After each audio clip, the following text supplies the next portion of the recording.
దేవుని మాటల్లో జీవం ఉన్నది. దేవుని వాక్యంలో శక్తి ఉన్నది. దేవుని వాక్యంలో బలము ఉన్నది.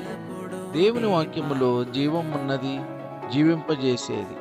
ఆయన వాక్యము శక్తినిచ్చే వాక్యము, ధైర్యమునిచ్చే వాక్యము, ఆదరించే వాక్యము, ఆదుకునే వాక్యము, బాధలలో, వేదనలలో, శోధనలలో నెమ్మదినిచ్చే వాక్యము.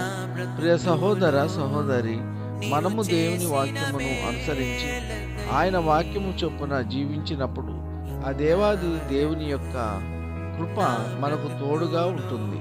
సృష్టికర్త అయిన దేవుడు, ఆయన సృష్టించిన మనుష్యులు చెడిపోకూడదని, ప్రతి వ్యక్తి దేవుని తెలుసుకోవాలని, సృష్టికర్త అయిన దేవుని కనుగొనాలని ఆ దేవాది దేవుడు ఎంతగానో ఆశపడుతున్నారు. దేవుని ఎరుగని వారికి దేవుని సందేశమును, వాక్యమును వినుట వలన దేవుని కనుగొందురు.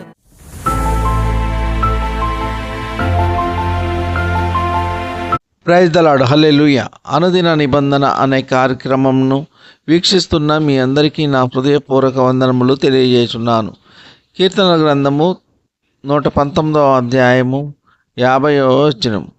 నీ వాక్యము నన్ను బ్రతికించి ఉన్నది, నా బాధలలో ఇదే నాకు నెమ్మది కలిగించుచున్నది. ఆమెన్, హల్లెలూయా. కీర్తనకారుడు దేవుని వాక్యము ద్వారా తెలియజేసిన విధముగా మరి నిజముగా వారి జీవితాలలో అనుభవించినది తెలియజేసి ఉన్నారు. దేవుని వాక్యము బాధల నుండి తొలగించే వాక్యం, నష్టాలు, కన్నీళ్లు, వ్యాధులు, బాధలు అన్నిటి నుండి విడుదల చేసే వాక్యము. ప్రియ సహోదర సహోదరి, దేవుని వాక్యము మనలో ఉంటే మనము ఎందుకు దిగులు పడాలి, ఎందుకు చింతపడాలి? ప్రియ సహోదర సహోదరి, ఆ దేవాది దేవుడు ఆయన పూర్వకాలమున తండ్రిగా ఉన్నప్పుడు ఆయన స్వరము ద్వారా మన పితరులతో మాట్లాడి తన యొక్క కార్యములను బయలుపరిచి ఉన్నారు, వెల్లడి చేసి ఉన్నారు. పూర్వకాలమందు మన పితరులతో ముఖాముఖిగా దర్శనములో మాట్లాడి ఉన్నారు. కుమారుని కాలములో పరలోకము నుండి భూలోకములో కన్యమరియ గర్భమున జన్మించి ఆయన పెరిగి పెద్దవాడైన తరువాత అనేకమైన అద్భుత కార్యములు చేసి ఉన్నారు. కుంటివారికి కాళ్ళు ఇచ్చి ఉన్నారు, గుడ్డివారికి చూపునిచ్చి ఉన్నారు, వ్యాధిని బాగుపరిచి ఉన్నారు, మృతులను తిరిగి జీవింపజేసి ఉన్నారు, నీటిని ద్రాక్షారసముగా మార్చివేసినారు. అనేక అద్భుత కార్యములు చేసి అనేక ప్రాంతములలో దేవుని సువార్తను ప్రకటించి ఉన్నారు. 3.5 సంవత్సరములు ఆయన సువార్త పరిచర్యను తన శిష్యులతో కలిసి బోధించి ఉన్నారు. అనేక మంది దేవుని అంగీకరించి ఉన్నారు. యేసుక్రీస్తు వారు ప్రవచనాలు నెరవేర్చుటకు ఆయన ఈ లోకానికి వచ్చి తన్ను తాను రిక్తునిగా చేసుకొని చేయని నెరముకై శిలువ శిక్షను పొంది నా పాప విమోచన నిమిత్తము శరీరము నాగల చాళ్ళ వలె దున్నబడి శరీరమంతా నలుగగొట్టబడి తన రక్తాన్ని మన పాప విమోచనకై ఆ కలువరిగిరిలో కార్చి ప్రాణాన్ని అర్పించి నన్ను నిత్య నరకాగ్ని నుండి తప్పించుటకు, పరలోక రాజ్య వారసులుగా చేయుటకు, మానవుల యొక్క పాపములన్నిటినీ ఆయన శిలువ మరణము ద్వారా కొట్టివేసి మనలను పవిత్రులుగా చేసి ఉన్నారు. తిరిగి మృత్యుంజయుడై 3వ రోజున తిరిగి లేచి అనేక మందికి కనబడి పరలోకానికి చేరుకున్నారు. ప్రస్తుతము మనము ఉన్న కాలము పరిశుద్ధాత్మ యొక్క కాలము కావున ప్రతి ఒక్కరి దగ్గర దేవుని వాక్యము నివాసము చేయాలి. ప్రతి ఒక్కరికి వాక్యము అందుబాటులో ఉండాలి. ప్రతి ఒక్కరూ దేవుని వాక్యములోని శక్తిని కనుగొనాలి. పూర్వము అనేక మంది భక్తులు దేవుని వాక్యములోని శక్తిని, బలమును అనుభవించి ఉన్నారు. కావున ప్రియులారా, దేవుని వాక్యమును అశ్రద్ధ చేయవద్దు.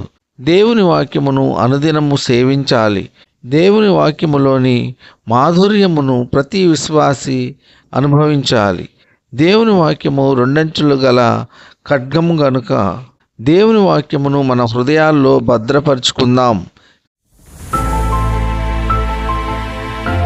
మీరు వినిన వాక్యము దీవెనకరంగా ఆశీర్వాదకరంగా ఉన్నట్లయితే లైక్ చేయండి, షేర్ చేయండి, సబ్స్క్రైబ్ చేయండి.